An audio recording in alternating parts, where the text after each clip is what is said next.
Hello friends, welcome to IT index. आज की video में हम लोग बात करने वाले हैं एलडीपी पेयरिंग के बारे में बात करेंगे एंड आफ्टर दैट हम लोग डिस्कस करेंगे एमपीएलएस लेबल मैपिंग के बारे में। राइट, इन दोनों पॉइंट्स के बारे में डिस्कस करेंगे। इससे पहले प्रीवियस में मैंने 3 वीडियोस कंप्लीट किए हुए, part 1, part 2 and part 3। Right, ये जो 4th नंबर का वीडियो हो गया, इससे जस्ट पहले जो वीडियो है उस वीडियो को मैंने रिलेट किया हुआ है इधर, क्योंकि इससे पहले के वीडियो में मैंने आपको एलडीपी पेयरिंग के बारे में बताया हुआ था। अगर आपको एलडीपी पेयरिंग से रिलेटेड किसी भी तरह का कोई डाउट नहीं है, मतलब किस तरीके से एलडीपी पेयरिंग इनेबल करते हैं, दोनों हेलो पैकेट्स कैसे एक्सचेंज होते हैं एलडीपी में लेबल डिस्ट्रीब्यूशन प्रोटोकॉल के अंदर, एंड आफ्टर दैट जो इन्फॉर्मेशन मैसेजेस किस तरीके से एक्सचेंज होते हैं, मैसेज एक्सचेंज होने के बाद लेबल मैसेजेस किस तरीके से एक्सचेंज होते हैं, सेशंस टीसीपी सेशन कैसे इस्टेब्लिश होता है, अगर इन सारी चीज़ों के बारे में आपको डिटेल से पता है तो इस वीडियो के साथ आप कंटिन्यू कर सकते हैं। राइट, क्योंकि प्रीवियस वीडियो के अंदर मैंने आपको हेलो मैसेज के बारे में बताया हुआ था, प्लस हेलो के बाद जो 3 स्टेप हैं एलडीपी में उसके बारे में बात किया था कि जो एलडीपी ऑपरेट करता है तो वो सबसे पहले नेबर डिस्कवरी करता है, आफ्टर दैट क्या करेगा, सेशन इस्टेब्लिश करेगा, तो नेबर डिस्कवरी के अंदर हेलो सेंड करेगा। Right, and after that session establish होगा, मीन्स हेलो तो आपका मल्टी कॉस्ट एड्रेस 224.0.0.2 पे एक्सचेंज होगा, सेंड करेगा, एंड आफ्टर दैट जो सेशन इस्टेब्लिश करेगा वो जो होगा वो टीसीपी सेशन होगा। राइट, क्योंकि हेलो के केस में जो सेशन होगा वो यूडीपी होगा, लेकिन हेलो एक्सचेंज होने के बाद, आफ्टर हेलो एक्सचेंज होने के बाद आप ऐसा बोल सकते हो कि जो टीसीपी सेशन इस्टेब्लिश होगा, और टीसीपी सेशन इस्टेब्लिश होने के बाद R1 अपना लेबल्स की इंफॉर्मेशन R2 को अपडेट करेगा एंड R2 अपने लेबल की इंफॉर्मेशन R1 को अपडेट करेगा। राइट, इन सारे पॉइंट्स के बारे में मैंने प्रीवियस वीडियो के अंदर कंप्लीट कर रखा। ओके, अगर यहाँ तक आपके डाउट्स क्लियर हैं तो लेट्स कंटिन्यू। ओके, तो बेसिकली मैं फिर भी एलडीपी पेयरिंग मैं आपको एक्सप्लेन कर दूंगा इसी में। ओके, इस टोपोलॉजी के अंदर आप देख रहे हो कि मैंने R1, R2, R3 and R4 routers connect कर रखे हैं। बेसिकली R1 पे एक लूप बैक दिया है 1.1.1, 2 पे 2.2 लूप बैक है, 3 पे 3.3 लूप बैक एंड 4 पे 4.4 लूप बैक। इससे पहले जो हम लोगों ने ये डिस्कस किया था कि R1 एंड R2 के बीच में जो एलडीपी पेयरिंग होगी, ध्यान से समझिएगा, R1 और R2 के बीच में जो एलडीपी एमपीएलएस एलडीपी नेबरशिप होगी, तो नेबरशिप अब तभी होगी जब दोनों के जो राउटर आईडी है, एलडीपी राउटर आईडी, दोनों का एलडीपी राउटर आईडी रीचेबल होगा। अगेन रिपीट कर रहा हूँ, मीन्स R1 पे जो अभी एलडीपी राउटर आईडी होगा वो 1.1.1 होगा। राउटर आईडी का इलेक्शन कैसे करता है, ठीक है, एलडीपी, ये आपको पता होना चाहिए कि ये सेम वैसे ही करेगा जैसे ओएसपीएफ में राउटर आईडी का इलेक्शन होता था। बट ओएसपीएफ में और इसमें थोड़ा सा डिफरेंस ये है कि ओएसपीएफ के अंदर आपका जो राउटर आईडी है वो रीचेबल भी नहीं होता था। राइट, क्योंकि राउटर आईडी आप मैनुअल दे देते थे 1.1.1.1 और इंटरफेसेस पे जो भी आपके आईपी एड्रेसेस हैं वही रीचेबल होते थे। राउटर आईडी के से आप कनेक्टिविटी नहीं कर पा रहे थे, फिर भी वो as a router ID consider किया जा रहा था। बट एलडीपी में जो एलडीपी राउटर आईडी इलेक्ट होगा उसका रीचेबिलिटी होना, मीन्स उसका R2 के साथ रीचेबिलिटी होना कंपलसरी है, मीन्स मैंडेटरी है। अदरवाइज आप R1 और R2 के बीच में एलडीपी नेबरशिप क्रिएट नहीं होगी। इस पॉइंट को भी हमें बहुत अच्छे से याद रखना है। ओके, तो मैं स्टार्ट करता हूँ। ध्यान से देखिए, मैंने R1 राउटर पे R2 और R3 और R4 पे बेसिकली मैंने EIGRP इनेबल कर रखा है। देखिए, बहुत सारे लोगों के माइंड में इस तरीके का डाउट है। इनिशियली मेरे से कुछ लोगों ने क्वेश्चंस किए कि बेसिकली एमपीएलएस यूज़ क्यों कर रहे हैं। देखो, एमपीएलएस का यूज़ आपको जो अच्छे से समझ में आएगा वो बीजीपी प्रोटोकॉल के साथ समझ में आएगा। राइट, बॉर्डर गेटवे प्रोटोकॉल के साथ। जिसने बीजीपी पहले से पढ़ा हुआ है, क्योंकि चैनल पे बीजीपी की बहुत सारी डिटेल्स अवेलेबल है, प्रॉपर वीडियोस अवेलेबल है, कंप्लीट प्लेलिस्ट है उसका। ओके, जिसने भी बीजीपी कंप्लीट किया हुआ उसको इस बात का आइडिया होगा कि बीजीपी में स्टैटिक नेबरशिप क्रिएट होती है। मैं इसी टोपोलॉजी के अंदर अगर हल्का सा आपको बीजीपी के लिए एक्सप्लेन करूँ तो ऐसा बोल सकता हूँ कि R1 और R4 के बीच में एक स्टैटिक नेबरशिप क्रिएट करता हूँ, बीजीपी नेबरशिप क्रिएट करता हूँ। राइट, बट R2 और R3 के पास किसी भी नेटवर्क प्रीफिक्स की इंफॉर्मेशन नहीं है।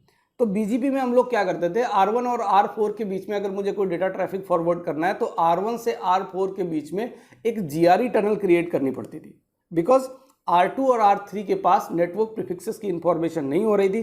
तो उस टाइम पे क्या हो रहा था कि जब R1 R2 के पास डेटा ट्रैफिक फॉरवर्ड कर रहा है तो R2 के पास डेस्टिनेशन नेटवर्क प्रीफिक्स के बारे में कोई भी इंफॉर्मेशन नहीं थी। तो R1 क्या कर रहा था, उस पैकेट को आगे, R2 उस पैकेट को आगे फॉरवर्ड नहीं करेगा, पैकेट को ड्रॉप कर देगा, पैकेट को डिस्कार्ड कर देगा।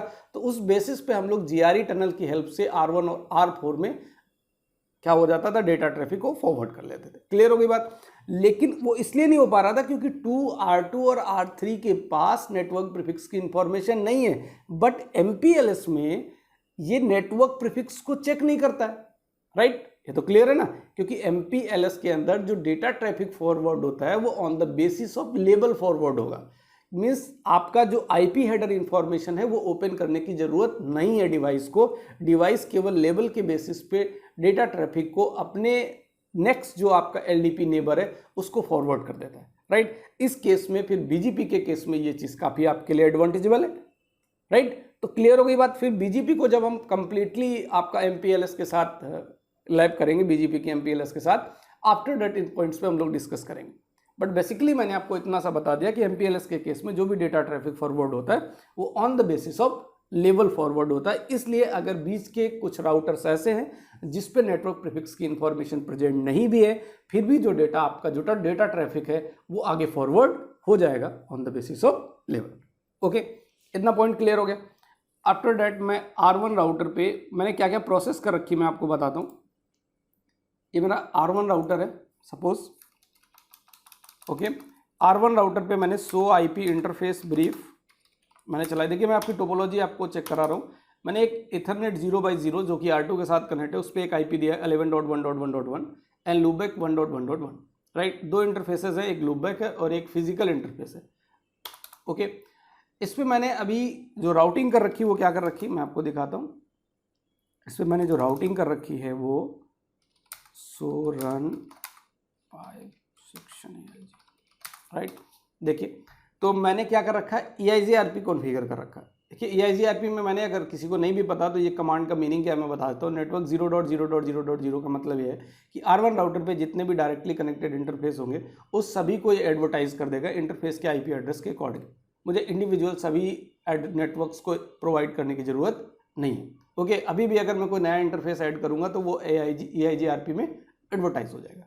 क्लियर हो गई बात, जिसे पता है उसके लिए तो अच्छी बात, ओके। इस तरीके से मैंने इस पर EIGRP कर रखा है। और बेसिकली अगर show IP EIGRP and neighbour, तो देखिए नेबरशिप EIGRP नेबरशिप क्रिएट है। और इसके साथ साथ मैंने R1 के इथरनेट 0x0 पे R1 के इथरनेट 0x0 पे MPLS इनेबल कर रखा है। तो MPLS इनेबल होने की वजह से मैं आपको इसका सो MPLS LDP नेबर, तो एक तो नेबरशिप आपकी कौन सी हो गई EIGRP नेबरशिप, लेकिन MPLS के अंदर LDP नेबरशिप क्रिएट होना जरूरी है, मैंडेटरी है। तो LDP नेबरशिप क्रिएट हुई होगी क्योंकि मैंने R1 के इथरनेट 0x0 पे भी MPLS इनेबल कर रखा है। MPLS इनेबल करने की कमांड सिंपल है, interface Ethernet 0x0 and after that क्या करना है, MPLS IP कमांड देनी, MPLS स्पेस IP और एंटर करना, आपका MPLS इनेबल हो जाएगा, राइट। सो MPLS LDP नेबर, ये मैंने नेबरशिप की कमांड चलाई हुई है, क्लियर। तो आपका नेबरशिप इनेबल है। इसमें देखो क्या कह रहा है कि जो LDP पेयर है R1 के साथ R2 की मैं बात कर रहा हूँ, R2 का जो LDP राउटर ID है वो 2.2.2.2 है। इधर लिखा हुआ पेयर LDP जो ID है वो क्या है 2.2.2। लोकल राउटर, जिस राउटर पे आप हो, अभी आप R1 राउटर पे हो तो इसका लोकल LDP ID क्या है 1.1.1। देखिए 1.1 का 2.2 के साथ रीचेबिलिटी होना जरूरी है, अदरवाइज क्या होगा, फिर आपका LDP नेबरशिप डाउन हो जाएगा, ओके। क्लियर हो गई बात, अदरवाइज LDP नेबरशिप डाउन हो जाएगा। मैं अगर ऐसा बताऊं कि अगर मैं इंटरफेस रिमूव कर देता हूं R1 राउटर से, कौन सा 1.1.1, राइट, तो उस कंडीशन में क्योंकि राउटर ID यही था, ठीक, ध्यान से समझिएगा, ये बड़ा इंपॉर्टेंट पॉइंट है। मैं ऐसा करता हूँ, मैंने क्या किया कि R1 राउटर पे इंटरफेस लूपबैक 1 था, ठीक है, और इसका मैं IP एड्रेस रिमूव कर देता हूँ, ठीक। तो उससे क्या हो जाएगा, जो इसका LDP राउटर ID 1.1.1 था वो रिमूव हो जाएगा। तो उसके अकॉर्डिंग जैसा आपको समझ में आ रहा है कि नेबरशिप क्या हो जानी चाहिए, डाउन, देखते हैं क्या होता है। नो आईपी एड्रेस, मैंने आईपी रिमूव कर दिया 1.1.1। देखिए नेबरशिप डाउन हुई, राइट, और वेट करते हैं। देखिए नेबरशिप उसके बाद अप हो गई।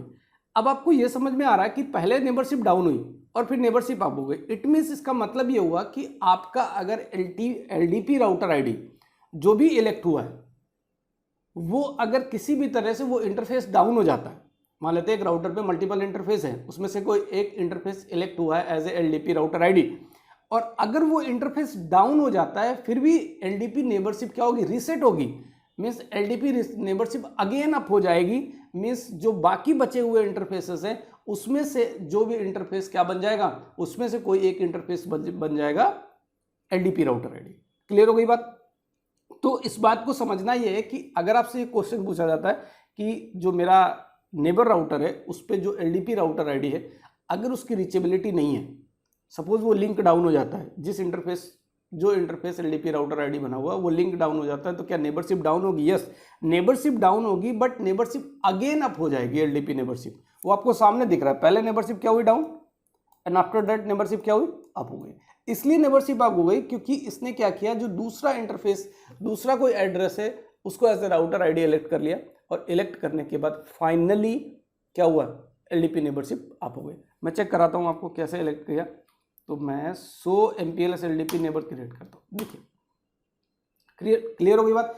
अभी जो एलडीपी राउटर आईडी बन गया वो कौन बन गया, 11.1.1.1.1 मीन्स ये बात आपकी कंफर्म है कि अगर राउटर आईडी की जो रीचेबिलिटी है वो डिस्कनेक्ट हो जाता है, मीन्स रीचेबल नहीं होता है, तो बचे हुए जो इंटरफेसेस है उसमें से कोई एक interface as a router ID LDP router ID elect होगा और फिर से एलडीपी नेबरशिप अप हो जाएगी। क्लियर, एक छोटा सा पॉइंट था, ये हम लोगों ने कंप्लीट कर लिया। प्लस मैं इसको डिटेल से एक बार एक्सप्लेन कर लेता हूँ, आप ध्यान से देखिए। टीसीपी कनेक्शन की अगर हम बात करें तो टीसीपी कनेक्शन 2.2.2 के साथ बना हुआ है। पोर्ट नंबर मैंने आपको बताया था कि टीसीपी कनेक्शन के लिए जो पोर्ट नंबर होगा वो जो एलडीपी यूज़ करता है, लेबल डिस्ट्रीब्यूशन प्रोटोकॉल यूज़ करता है, वो 646 यूज़ करता है, राइट। और ये आपका एक रैंडम पोर्ट नंबर है 37872, राइट, क्योंकि वेल नोन पोर्ट नंबर होते हैं और रैंडम पोर्ट नंबर होते हैं, तो इसने एक रैंडम पोर्ट नंबर सेलेक्ट किया है और बेसिकली इसने जो डेस्टिनेशन था वो 646 पे किया हुआ, जो कि एक वेल नोन पोर्ट नंबर है। ओके, इसके साथ साथ अगर मैं बात करूं, इधर आप ध्यान से देखिए तो यहाँ लिखा हुआ है सोर्स आईपी एड्रेस तो 11.1.1.2 हो गया, and after that address bound to the peer LDP, means ये कह रहा पीयर एलडीपी जो आइडेंटिफायर है मीन्स 2.2.2.2, इसके साथ जो एड्रेसेस अटैच हैं वो कौन कौन से अटैच है, मीन्स R1 राउटर से आपको सामने वाला जो पीयर है मीन्स R2 है, उस R2 पे जो रनिंग इंटरफेसेस कौन कौन से हैं उसके बारे में इंफॉर्मेशन दे रहा कि R2 पे अभी हम लोग इंटरफेस की इंफॉर्मेशन देखेंगे तो R2 पे एक इंटरफेस 11.1.1.2 है, एक उसका लूपबैक इंटरफेस है 2.2.2, और एक आपका जो R3 राउटर के साथ कनेक्ट है 12.1.1.1। क्लियर हो गई बात। तो इस तरीके से आप 100 MPLS एलडीपी नेबर की हेल्प से इन इंफॉर्मेशंस को चेक कर पाओगे। Okay, done. तो एलडीपी नेबरशिप प्रॉपर क्रिएट है, R1 के साथ भी क्रिएट है, R2 के साथ भी क्रिएट है, R3 R4 अगर आप सभी पे चेक करना चाहो तो मैं R2 पे आपको एलडीपी नेबरशिप चेक करके बता देता हूँ। सो MPLS एलडीपी देखिए, ठीक है, क्योंकि R2 का R1 के साथ भी नेबरशिप है, एलडीपी नेबरशिप है, और R2 का R3 के साथ भी, तो ये आपका हो गया R3 के साथ, राइट, और ये हो गया आपका R1 के साथ। क्लियर होगी बात। तो R1 पे अभी जो इंटरफेस पे आईपी है वो सिंगल है क्योंकि लूपबैक मैंने हटा रखा था, तो इसलिए दिखा रहा है। R2 से ये इन्फॉर्मेशन आपको मिल रही कि R1 पे जो भी इंटरफेस है वो केवल और केवल सिंगल इंटरफेस है 11.1.1.1, राइट। इस तरीके से आप नेबरशिप में इन सारी इंफॉर्मेशंस को चेक कर पाओगे। क्लियर हो गई बात। ओके, अब नेक्स्ट पॉइंट, अगर मैं R1 R2 की बात करूं तो देख रहा हूं कि इसमें प्रोटोकॉल कौन सा यूज हो रहा है। तो देखिए, एक LDP होता है और एक TDP होता है, राइट। बेसिकली LDP और TDP के बारे में बहुत ज़्यादा डिफरेंसेस नहीं है। कुछ पॉइंट्स आप ऐसा बोल सकते हो कि LDP के केस में कि जो लेबल डिस्ट्रीब्यूशन प्रोटोकॉल होता है उसके केस में ऐसा बोल सकते हो कि ये MD5 ऑथेंटिकेशन को सपोर्ट करता है, नोटिफिकेशन, बैकअप लॉजिक को सपोर्ट करता है, बहुत सारी चीज़ें हैं जो कुछ पॉइंट्स एडिशनल है। बट वर्किंग में अगर देखा जाए तो एलडीपी और टीडीपी में किसी भी तरह का कोई डिफरेंस नहीं, बट प्रोसेस में डिफरेंस है। जैसे मैं बात करूं कि जो एलडीपी है, एलडीपी के अंदर जब नेबरशिप क्रिएट होती, राइट, तो नेबरशिप क्रिएट होने में एलडीपी में क्या होता है कि राउटर हेलो सेंड करता है मल्टीकास्ट एड्रेस पे 224.0.0.2 पे, ये चीज़ क्लियर है। But in case of TDP means tag distribution protocol, किसकी बात करेंगे, टीडीपी की। अगर टैग डिस्ट्रीब्यूशन प्रोटोकॉल की, इस डिटेल को समझिएगा ध्यान से, अगर टैग डिस्ट्रीब्यूशन, क्योंकि एक एलडीपी हो गया एक टीडीपी हो गया, तो मैं टीडीपी की बात कर रहा हूं कि वो डिफर क्यों है कंपेयर टू एलडीपी। एलडीपी से डिफरेंस क्या है टीडीपी में, तो कि TDP by default Cisco router पे इनेबल होता है। लेकिन अगर मैं टीडीपी प्रोटोकॉल की बात करूं तो टीडीपी के कंपेयर में जो एलडीपी प्रोटोकॉल है इसके साथ कुछ एडवांस चीज़ें हैं, कुछ एडिशनल चीज़ें हैं, तभी हम लोग एलडीपी यूज़ कर रहे हैं, राइट। जैसे MD5 ऑथेंटिकेशन हो गया, नोटिफिकेशन हो गया, ठीक, बैकअप लॉजिक हो गया, एक्सेट्रा, बहुत सारे पॉइंट्स हैं, ठीक, जो इसमें एडिशनल है। अब वर्किंग के प्रोसेस के बारे में देखें तो जो टीडीपी है, ठीक है, टैग डिस्ट्रीब्यूशन प्रोटोकॉल, वो टीडीपी प्रोटोकॉल जब हेलो सेंड करता है तो वो ब्रॉडकास्ट एड्रेस पे सेंड करता है 225.225.225.225। जब एलडीपी में हम लोगों ने देखा हुआ, एलडीपी के अंदर जो हेलो कैप्चर किया था हम लोगों ने, उस कैप्चर में ये देखा था ये मल्टीकास्ट एड्रेस यूज करता है 224.0.0.2, पहला पॉइंट। सेकेंड पॉइंट, अगर मैं एलडीपी और टीडी के बारे में डिफरेंस क्रिएट करूं तो प्रोटोकॉल की बात करेंगे। एलडीपी के अंदर आपको पता है 646, आपको सामने मेंशन है कि जो एलडीपी में जो प्रोटोकॉल यूज हो रहा है वो कौन सा हो रहा है, 646। बट अगर हम टीडीपी के बारे में बात करें तो वहां पे जो प्रोटोकॉल यूज होगा वो 711 यूज होगा, 711। क्लियर हो गई बात, प्रोटोकॉल के बारे में भी बात क्लियर होगी। इसके साथ साथ अगर डिफरेंस है, देखिए हम इसको मिक्स नहीं कर सकते। अगर आप इंटरफेस पे एक साइड में एलडीपी इनेबल कर रहे हो तो दूसरे साइड पे भी आपको एलडीपी इनेबल करना पड़ेगा। मतलब अगर मैं R1 के ईथरनेट 0/0 पे एलडीपी रन कर रहा हूँ तो R2 के ईथरनेट 0/0 पे भी एलडीपी रन करूँगा। अदरवाइज क्या होगा, एक साइड पे आप एलडीपी करोगे और दूसरे साइड पे आप टीडीपी करोगे तो नेबरशिप डाउन हो जाएगा। अगर ऐसा करके मैं आपको दिखा देता हूँ, मीन्स R1 R2 राउटर पे ही अगर मैं इंटरफेस ले लेता हूँ, R2 राउटर का जो R1 के साथ इंटरफेस कनेक्ट है वो कौन सा है, ईथरनेट 0/0, इंटरफेस ईथरनेट 0/0। ओके, इस पे मैं क्या करता हूँ, अभी तक मैंने MPLS में जो LDP प्रोटोकॉल था उसको इनेबल कर रखा था, अब मैं इस पर TDP इनेबल कर देता हूँ। MPLS label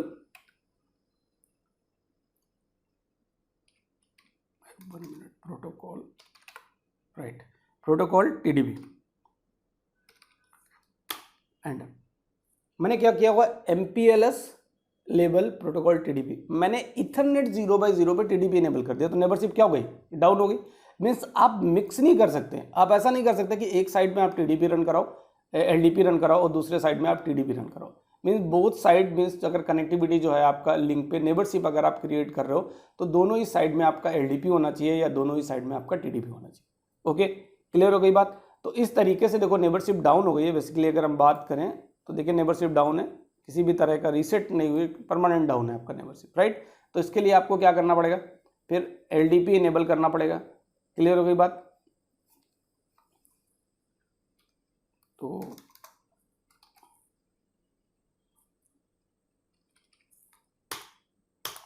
MPLS label protocol TDP, right.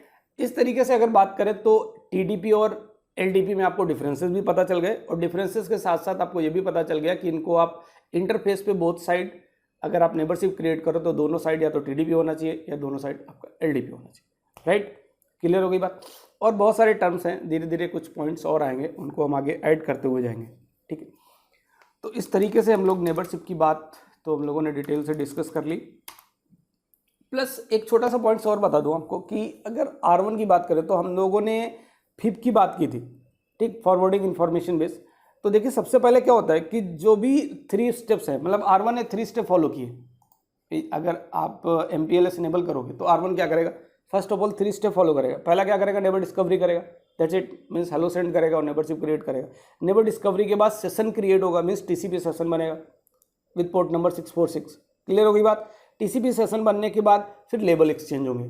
तो मैं अभी आपको लेबल एक्सचेंज मेथड भी बताने वाला हूँ। मतलब अभी आपको मैं ये बताने वाला हूँ कि R1 पे तो लेबल जनरेट हुए होंगे और जनरेट होने के बाद R1 ने एक लेबल एक्सचेंज मैसेज फॉरवर्ड किया होगा टुवर्ड्स R2 और R2 ने एक लेबल मैपिंग मैसेज फॉरवर्ड किया होगा टुवर्ड्स R1। तो मैं अभी R1 से पैकेट को कैप्चर करूंगा कि R1 ने सबसे पहले लोकल लेबल्स कौन कौन से जनरेट किए, ये देखेंगे। और देखने के बाद R1 R2 को लेबल फॉरवर्ड कर रहा है तो हम लोग पैकेट कैप्चर करेंगे, उसमें देखेंगे कि किस नेटवर्क प्रीफिक्स के लिए R1 ने कौन सा लेबल क्रिएट किया हुआ है, किस नेटवर्क प्रीफिक्स के लिए कौन सा लेबल क्रिएट किया हुआ। ओके, ये पॉइंट समझ में आ गया। तो मैं ये बता रहा था कि जैसा आपका नेबर डिस्कवरी हो गया, नेबर डिस्कवरी के बाद सेशन स्टेब्लिश हो गया, सेशन स्टेब्लिश के बाद R1 ने जो आपका लेबल एक्सचेंज हो गया R1 और R2 के बाद, लेबल एक्सचेंज होने के बाद जो आपका R1 राउटर है, इस R1 राउटर पे एक LFIB बिल्ट होगी, राइट, LIB बिल्ट होगी। जैसे FIB होता है वैसे क्या बनेगा, LIB। LIB का मतलब है लेबल इंफॉर्मेशन बेस, ठीक है। आप ऐसे बोल दो कि इस पे क्या बनेगा, जस्ट मिनट, एक LIB की बात कर रहे हैं, लेबल इंफॉर्मेशन बेस के अकॉर्डिंग एक टेबल बनेगी, राइट। LIB करीब बनने के बाद बेसिकली जो LIB का, उसके बाद इस पे FIB की भी इंफॉर्मेशन होगी, फॉरवर्डिंग इंफॉर्मेशन बेस। ये मैंने फर्स्ट वीडियो के अंदर बताया हुआ था, LIB आपका FIB के बारे में, ठीक है, रिप फिब इन सब के बारे में डिटेल से डिस्कस किया था, जिसमें सेफ के बारे में भी बात की थी, सिस्को एक्सेस फॉरवर्डिंग के बारे में भी बात की थी, राइट। तो अगर मैं ऐसा LIB की बात करूं तो LIB को आप ऐसे बोल सकते हो कि LIB के साथ आप FIB को ऐड कर दो, राइट। और FIB को ऐड करने के बाद मैं आपको समझाने के लिए बस ऐसा लिख रहा हूँ, FIB को ऐड करने के बाद आप इसको इक्वल टू कर दो तो ये बन जाएगा LFIB, राइट। क्या बन जाएगा, LFIB, ये देखिए, ठीक। मतलब जो 3 स्टेप कंप्लीट हुए हैं नेबरशिप करने के बाद, सेशन स्टेब्लिश हुआ, आफ्टर दैट लेबल्स एक्सचेंज हुए R1 और R2 के बाद, इसके बाद क्या होगा, जो आपका LIB है, लेबल इंफॉर्मेशन बेस है, प्लस FIB से क्या बन जाएगा, LFIB बन जाएगा, राइट। तो लेबल फॉरवर्डिंग इंफॉर्मेशन बेस। तो इस तरीके से मैंने कुछ टेबल्स के बारे में भी आपको डिस्कस कर लिया, ओके।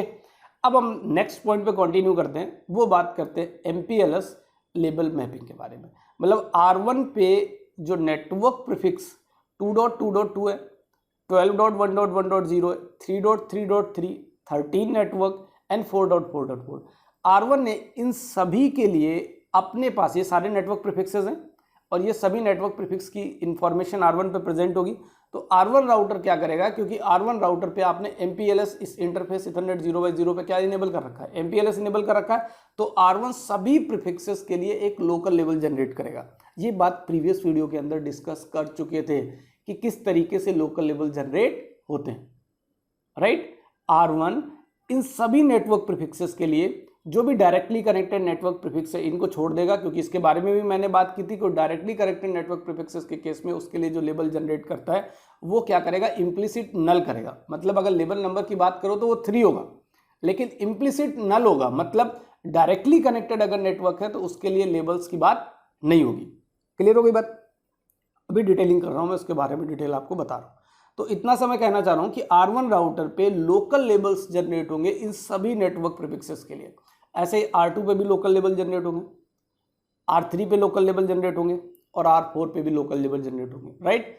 और लोकल लेबल के बाद आउटगोइंग लेबल्स कैसे बनते हैं, उसमें क्या क्या इंफॉर्मेशंस होती है, ये मैंने आपको प्रैक्टिकली नहीं बट थ्योरेटिकली प्रीवियस वीडियो में बताया हुआ था, ओके। अगर आप मेरे साथ कंटिन्यू कर रहे हो तो वेल एंड गुड, सारी चीज़ें आपको अच्छे से समझ में आ रही, क्लियर। तो मैं R1 राउटर पे सबसे पहले आपको पैकेट कैप्चर करता हूँ और ये दिखाता हूँ कि R1 ने इथरनेट 0x0 से कौन कौन से लेबल्स, किस प्रीफिक्स के लिए कौन कौन सा लेबल क्रिएट किया हुआ है, राइट। और वो अपडेट जो जाएगा उसको कैप्चर कर लेंगे, राइट। तो उसके लिए सबसे पहले क्या करना पड़ेगा, क्योंकि नेबरशिप तो ऑलरेडी बनी हुई है, लेबल तो एक्सचेंज हो चुके होंगे, तो मैं क्या करूंगा, नेबरशिप को रीसेट करूंगा। जैसे ही रीसेट करूंगा, इथरनेट 0x0 से एक जो लेबल मैपिंग मैसेज होगा वो फॉरवर्ड होगा किसके लिए, R2 के लिए, और उसी लेबल मैपिंग मैसेज को मैं कैप्चर कर लूंगा और उसको ओपन करके देख लेंगे। उसमें मल्टीपल लेबल्स की इंफॉर्मेशन जा रही होगी डिफरेंट डिफरेंट प्रीफिक्सेस के लिए, राइट। ओके, तो सबसे पहले फर्स्ट ऑफ ऑल मैं इसको क्लिक करता हूं और कैप्चर करने की कोशिश करता हूं ईथरनेट 0/0।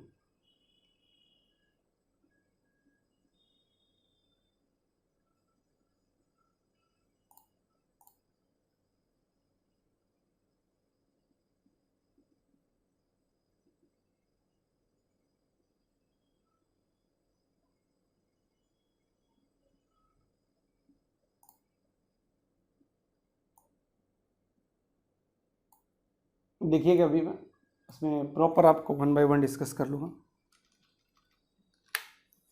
ठीक, थोड़ा सा मैंने इसको जूम कर दिया, इसको मिनिमाइज कर लेता हूँ। ओके, अब मैं नेबरशिप रीसेट कर लेता हूँ। मैं R1 के ईथरनेट 0/0 की बात कर रहा हूँ क्योंकि मैंने ईथरनेट 0/0 पे पैकेट कैप्चरिंग किया लगाया हुआ है। कॉन्फ़िगरेशन मोड, सॉरी, यहाँ पे कमांड चलाएंगे नेबर रीसेट करने की। क्लियर IP OS पे चलाते थे उधर, उसी तरीके से यहाँ भी कमांड होगी क्लियर MPLS LDP नेबर। अब नेबरशिप किसके साथ कर रहे हो आप? 2.2 के साथ कर रहे हो ना। वैसे अगर आप स्टार लगाओगे तो ऑल हो जाएगा, लेकिन उसकी अभी नेबरशिप वैसे भी केवल 1 के साथ है। ठीक, आप अगर स्टार लगा दोगे तो ऑल हो जाएगा, अदरवाइज आप यहाँ नेबर का IP भी प्रोवाइड कर सकते हो। सपोज मैं नेबरशिप मेरी किसके साथ है? 2.2.2 के साथ है। ओके, R2 राउटर के साथ मैंने क्लियर की, राइट। नेबरशिप डाउन होगी एंड नेबरशिप अगेन अप हुई। जैसे ही नेबरशिप अप हुई होगी क्या हुआ होगा?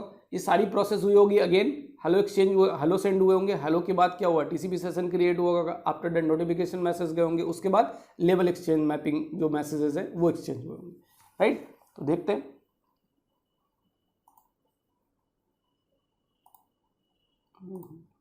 राइट। इधर मैं आपको ओपन करके दिखाता हूँ, वेट अ मिनट। इसको ध्यान से देखिए, तो मैं इधर स्टार्ट करता हूँ। देखिए, सबसे पहले हेलो एक्सचेंज हुआ, ठीक है। TCP सेशन बना, सिनेक्ट एक्नॉलेजमेंट, इनिशियलाइज हुए मैसेजेस, राइट। इनिशियलाइज मैसेजेस हुए, आफ्टर दैट एक्नॉलेजमेंट हुआ, initialisation message with keep alive message, ये देखो with keep alive message, right. And after that इसकी मैं बात कर रहा था, किसकी बात कर रहे थे?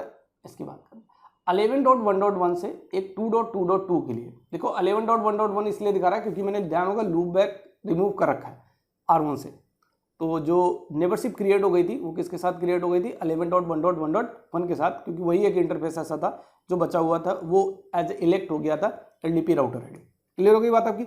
इसके बाद अगर मैं बात करूं जो 11.1.1.1 है ना, इसने 2.2.2 को एक मैसेज लेबल मैसेजिंग भेजा। कौन सा भेजा? एड्रेस मैसेज भेजा, जिसमें लेबल मैपिंग मैसेज भेजा।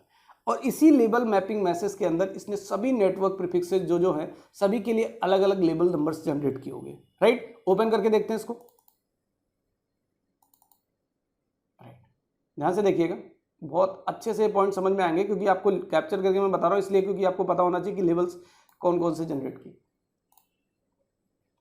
लेबल डिस्ट्रीब्यूशन प्रोटोकॉल की बात करें, इसमें लेबल मैपिंग के अंदर आप सबसे पहले FEC ओपन करोगे, FEC एलिमेंट ओपन करोगे, एलिमेंट 1 पे जाओगे, ये देखिए ये लोकल है, मीन्स 11.1.1.0 ये इससे डायरेक्टली कनेक्टेड है। मैं R1 राउटर की बात कर रहा हूँ, इसका जो खुद का डायरेक्टली कनेक्टेड है। तो मैंने आपको बताया था कि इसके लिए जो लेबल जनरेट करेगा वो इम्प्लिसिट नल होगा, और इम्प्लिसिट नल का मतलब लेवल 3, लेवल नंबर क्या होगा? 3 होगा। तो जेनरिक लेवल के अंदर आप ओपन करके देख लो, इधर 3 दिख रहा है आपको, इसको 3 नहीं समझना है। इधर देखिए, आप बिट्स बाइनरी वाले को समझिए ध्यान से, 1 2 मतलब ये 1 1 क्या हो गया? 3 हो गया। तो लेवल नंबर 3 मतलब इम्प्लिसिट नल हो गया, मीन्स इससे ये पता चल रहा है कि डायरेक्टली कनेक्टेड है ये नेटवर्क 11.1.1.0। ओके, नेक्स्ट पे आते हैं। नेक्स्ट लेवल मैसेज है, उसको ओपन करते हैं। ये देखिए 2.2 के लिए इसने लेवल को जनरेट किया होगा, क्योंकि 2.2 तो डायरेक्टली कनेक्टेड है नहीं। तो 2.2 के लिए जो लेबल नंबर जनरेट किया, इसको अगर आप नोट डाउन करोगे तो ज़्यादा समझ में आएगा, क्योंकि मैं इसके बाद जो कमांड चलाने वाला हूँ वो आपको फॉरवर्डिंग टेबल ओपन करके दिखाऊंगा, राइट। उसमें आप रिलेट कर लेना कि लोकल लेबल्स कौन कौन से, R1 ने जो लोकल लेबल जनरेट किए वो कौन कौन से जनरेट किए। तो R1 ने आपको जो डायरेक्टली कनेक्टेड है वो तो शो नहीं करेगा, लेकिन R1 ने 2.2.2 के लिए जो लेबल जनरेट किया है वो क्या जनरेट किया है? 16। देखो मैं फिर कह रहा हूँ, इधर नहीं जाना आपको, इधर बाइनरी में आते हैं 1 2 4 8 16। बाइनरी के अकॉर्डिंग अगर बात करें तो क्या हो गया, लेवल नंबर 16 हो गया। 2.2.2 के लिए लेवल नंबर क्या हो गया, 16 हो गया। तो R1 की अभी हम फॉरवर्डिंग टेबल ओपन करके देखेंगे जस्ट, तो उसमें R1 ने जो 2.2.2 नेटवर्क प्रीफिक्स है उसके लिए जो लोकल लेवल है वो क्या है, 16। आपको है तो ओपन करके दिखाता हूँ मैं, वेट मिनट, जस्ट मिनट, ये R1 रहा आपका। ओके एक मिनट, आपको बैकग्राउंड में वो आ रहा है, लोकल लेवल कितना, 16 बताया ना मैंने 2 के लिए। देखिए R1 पे आप आ जाइए, अभी मैंने पैकेट कैप्चर किया हुआ था, उसमें जो लोकल लेवल R1 ने 2.2 के लिए बनाया हुआ है वो क्या जनरेट किया हुआ, 16। तो आप सो MPLS फॉरवर्डिंग टेबल देख लीजिए, राइट। ज़्यादा डिटेल्स नहीं देखनी, बहुत सारी डिटेल्स से, बस आप इतना फोकस करते हैं कि हमारा जो नेटवर्क प्रीफिक्स किसकी बात कर रहे थे हम, 2.2.2 की बात कर रहे थे, इसके लिए लोकल लेवल, ये क्या लिखा हुआ है, लोकल लेवल, ठीक। लोकल लेवल में 2.2 के लिए लोकल लेवल क्या जनरेट किया हुआ, 16, राइट। 2.2 के लिए लोकल लेवल क्या जनरेट किया हुआ, 16। आप नोट डाउन कर लो इसको।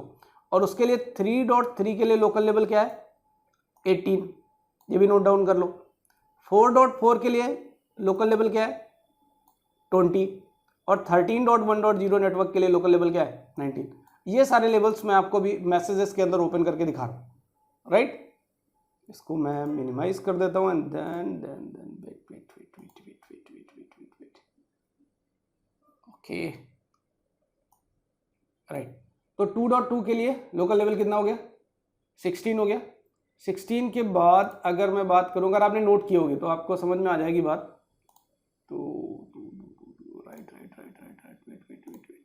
ओके, 12.1.1.0 के लिए जो लोकल लेवल है इसने जनरेट किया वो क्या है, 1 ये हो गया, 16 है, 17 होगा। 12.1.1.0 के लिए लोकल लेवल क्या है, 17 है, ये देख लो था। 12.1.1.0 के लिए लोकल लेवल क्या है, 17। क्लियर हो गई बात, ओके। ऐसे ही मैं एक राउटर पे चेक कर रहा हूँ, बाकी आप पैकेट को कैप्चर करके आप सभी राउटर्स पे चेक कर सकते हो। जो भी लेवल मैसेज है उसको आप ओपन करके चेक कर लोगे। ये मैं इस राउटर पे वेट 3.3 के लिए जो लेवल जनरेट किया वो कौन सा है, 3.3 के लिए है 1 2 4 8 16 मीन्स 18 होगा, 2 + 16 18 हो गया। 3.3 के लिए आपने लिखा हो तो मैच करा लो, 18 है। एंड 3.3 के बाद आपका 13.1.1.0 के लिए 13.1.1.0 के लिए कितना है, 19 है। 3 + 16 1 2, इसका बाइनरी टू डेसिमल निकाल लेना आप, ठीक। तो ये क्या हो गया, 19 हो गया, ओके। लास्ट पॉइंट अभी 4.4 के लिए बचा हुआ है, ओके। 4.4 नेटवर्क प्रीफिक्स के लिए इसने जो लोकल लेवल जनरेट किया हुआ है वो देख लेते हैं। 4.4 के लिए 20, 1 to 4 + 16 16 + 4 20 लेवल जनरेट किया, ओके। इस तरीके से मैंने आपको ये दिखा दिया कि जो मैसेजेस जा रहे हैं वो कौन कौन से मैसेजेस हैं, राइट। जो लेबल डिस्ट्रीब्यूशन प्रोटोकॉल है, वो जो mapping messages, label mapping messages की मैं बात कर रहा हूँ, उसकी लेबल मैपिंग मैसेजेस, उसमें लोकल लेवल इसने क्या जनरेट किया है और अपने सामने वाले राउटर को अपडेट किया हुआ है, ये लोकल लेवल। क्लियर हो गई बात।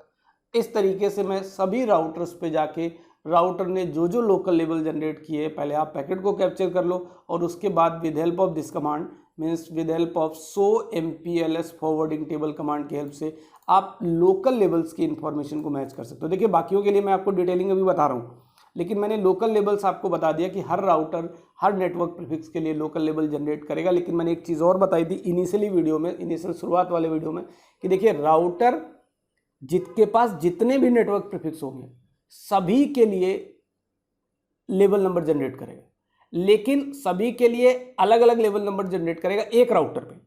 मतलब अगर R1 पे टोटल नंबर ऑफ प्रीफिक्सेस 5 है तो राउटर R1 के लिए R2 जो भी 5 प्रीफिक्सेस है सभी के लिए डिफरेंट लेवल नंबर जनरेट करेगा, राइट।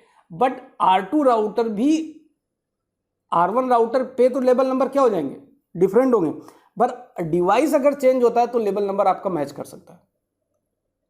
अगेन रिपीट कर रहा हूं कि R1 राउटर पे जितने भी नेटवर्क प्रीफिक्सेस होंगे सभी के जो लेवल होंगे वो डिफरेंट डिफरेंट होंगे, लेकिन ऐसा भी पॉसिबल है कि R2 राउटर पे उन्हीं नेटवर्क प्रीफिक्सेस के लिए लेवल सेम हो सकता है, राइट, क्योंकि डिवाइस चेंज हो गया। एक ही डिवाइस पे डिफरेंट डिफरेंट नेटवर्क प्रीफिक्सेस के लिए सेम लेवल पॉसिबल नहीं है। ये बात मैंने इनिशियली भी आपको वीडियो के अंदर डिस्कस की हुई थी डिटेल से, जिस पॉइंट पे मुझे फोकस करना होता है उसको मैं आपको डिटेल से मैंने डिस्कस किया हुआ था। ओके, तो लोकल लेवल की बात हो गई। अब आउटगोइंग लेवल की बात करते हैं, राइट। R1 राउटर पे आउटगोइंग लेवल की अगर हम बात करें तो R1 के पास आउटगोइंग लेवल में ये लिखा हुआ है, कई जगह आपको पॉप लेवल करके लिखा होगा, ठीक, क्या लिखा होगा, पॉप लेवल लिखा होगा। पॉप लेवल का मतलब बताता हूँ। देखिए पॉप की अगर हम बात करें तो इनिशियली मैंने आपको बताया था पीएचपी के बारे में। अगर सबसे पहले इनिशियल बात करें तो हमने कहा था पीएचपी में जब इम्प्लिसिट नल की बारे में बात की थी, ठीक है, तो मैंने आपको ये बताया था पीएचपी का मतलब होता है पेन अल्टीमेट होप पॉपिंग।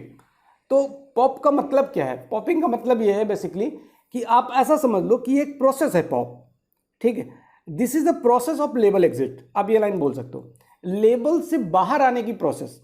तो मैं अगर R1 राउटर पे हूं तो मुझे ये पता है कि R1 राउटर पे डायरेक्टली कनेक्टेड जो राउटर है उस पे 2.2 प्रेजेंट है, तो उसके लिए लेबल की कोई रिक्वायरमेंट नहीं है, राइट। एक ऐसी प्रोसेस है जो लेबल से बाहर आने की प्रोसेस है।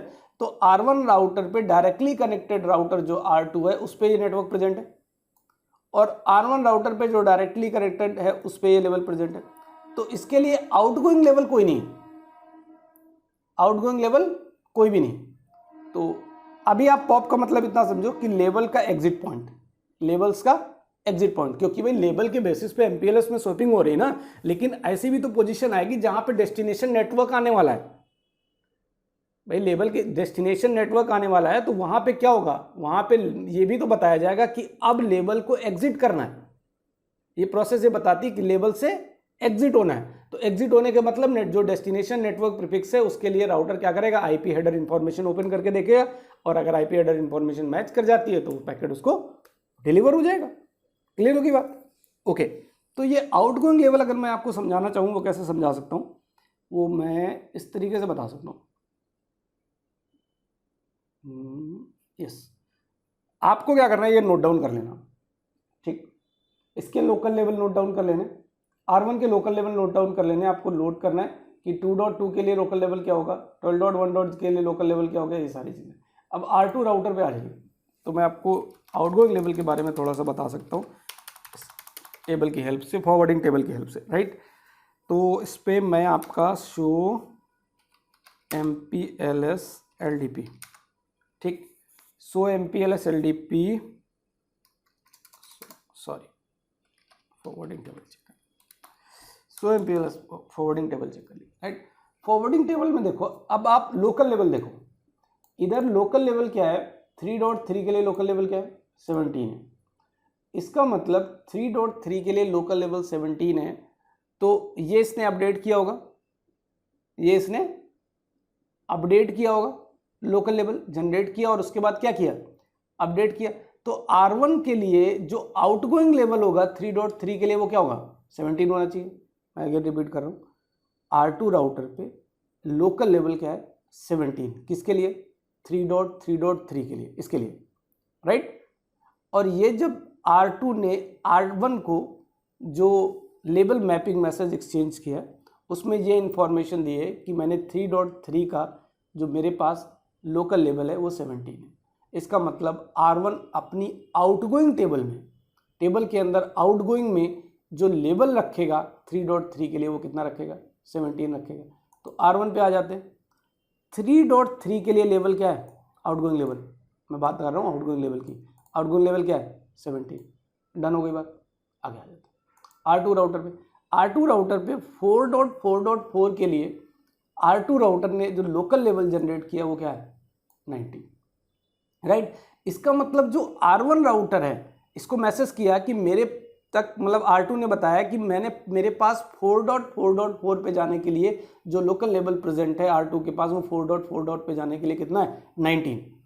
और इसने अपडेट किया R1 को, तो R1 जब भी ट्रैफिक फॉरवर्ड करेगा R2 के पास 4.4 तक जाने के लिए, तो R2 के लोकल लेवल को अपना आउटगोइंग लेवल मानेगा। ठीक, तो R2 का लोकल लेवल 19 है, तो R1 पे ही आउटगोइंग लेवल होगा। ये देखिए 4.4 के लिए आउटगोइंग लेवल क्या है 19। क्लियर हो गई? आई थिंक आपको अच्छे से समझ में आ गया होगा। देखिए अगर बेसिकली सारे पॉइंट्स अच्छे से समझ में आ रहे हैं तो बैचेस के साथ साथ मेरे पास वीडियोस बनाने के लिए टाइम बहुत ही कम होता है बेसिकली, बट मैं ट्राई करता हूँ कि सारी चीज़ें प्रॉपर कंटिन्यू चलती रहें। तो अगर समझ में आ रहा है तो आप लोग कंटिन्यू करते रहिए सारी चीज़ें। 19 हो गया, ओके। तो लेवल की बात कंप्लीट हो गई, क्लियर। तो मैंने आपको दोनों पॉइंट्स क्लियर कर दिए, एक लोकल लेवल जनरेट कैसे हो रहे हैं, पैकेट को कैप्चर करके बताया एक एक लेवल के बारे में। आफ्टर दैट आउटगोइंग लेवल और लोकल लेवल में किस तरीके से रिलेट करते हैं उस पर पॉइंट्स के बारे में भी डिस्कस किया। और मैंने ये भी बताया था इनिशियली कि इसमें आउटगोइंग इंटरफेस की भी इन्फॉर्मेशन होगी। तो अगर मैं R1 राउटर की बात करूं तो आउटगोइंग इंटरफेस हमारे पास R2 का एग्जिट इंटरफेस इथरनेट 0/0, इसका आउटगोइंग तो इथरनेट 0/0। ठीक, डेटा ट्रैफिक के लिए इधर से अगर बात करोगे तो आपका R2 से इथरनेट 0/0 होगा। एंड इसके साथ साथ नेक्स्ट हॉप की इन्फॉर्मेशन भी अटैच होती है। मैं R2 की बात करूं तो R2 से नेक्स्ट हॉप की इन्फॉर्मेशन 12.1.1.2 नेक्स्ट हॉप की बात करें, मतलब नेक्स्ट हॉप आगे R3 के लिए बात करें तो ये नेक्स्ट हॉप की इन्फॉर्मेशन भी अटैच होती है, ओके। इस तरीके से मैंने कोशिश की है कि सारे पॉइंट्स को 1 बाय 1 क्लियर किया हुआ है और आपको अच्छे से समझ में आ गई होंगी, राइट। अगर सारे पॉइंट्स अच्छे से रिलेट कर पा रहे हो आप, जिसमें से LDP पेयरिंग और आपके MPLS के जो भी लेवल मैपिंग मैसेजेस हैं उन सारे, और इसमें लोकल लेवल और आउटगोइंग लेवल्स के बारे में ये अच्छे से पॉइंट्स क्लियर है, तो लाइक कमेंट और शेयर, क्योंकि अगर MPLS के बहुत सारे फ्रेंड्स हैं आपको MPLS कंटिन्यू करना चाहते हैं। देखिए मैं इस सीरीज़ को कंटिन्यू रखूँगा लेकिन थोड़ा सा डिले हो सकता है क्योंकि टाइम टू टाइम से बहुत अच्छा कंटेंट के लिए आपको मुझे थोड़ी डिटेलिंग करनी पड़ती, ठीक है। Thank you so much and thanks for watching this video.